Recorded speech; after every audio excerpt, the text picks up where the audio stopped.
In summary, really, it's about having the information security profession understand how to talk about risk at the most senior level without the old chestnuts of fear, uncertainty and doubt. Look, oh, the sky's falling, it's all terrible, and in some senses not connecting it to the business. So it's about security people understanding the business, what the business's mission is, what its drivers are. As one of the panelists said, you would hope they would have read the annual report. If not, are they really equipped to have that sort of discussion? And to discuss around how we can communicate at the board level in a risk framework without getting that whole cyber security thing out of control. One of the panelists also raised, in effect, the issue that sometimes security people see themselves as moral guardians. And whilst that's laudable in absolute terms, truth is that most of the time they're a conduit for information about risk that comes enabled by cyber or delivered by cyber. Really, people don't like to feel as though they're constantly under threat, and that's a pretty fair human response, I think. People spend as much time at work as they do awake at home, and as a result they want to feel comfortable and safe at work.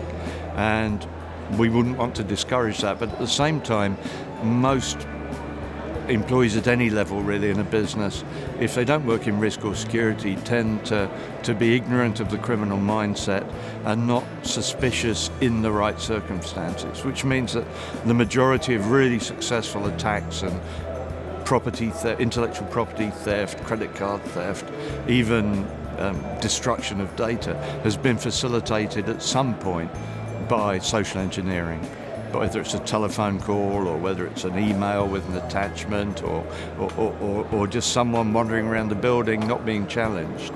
That's always one of the key dominoes in the steps between an initial engagement and the destruction or the theft of data.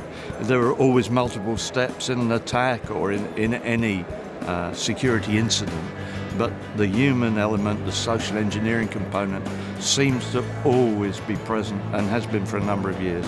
So the challenge is, how do we inspire our colleagues and our staff to be aware of those threats without feeling as though they're constantly under pressure, constantly in danger, but instead just to have some native intelligence in the moment when they receive an email or that offer of a free iPad or whatever it might be. Just have some native intelligence that they can transfer into the home lives as well, by the way.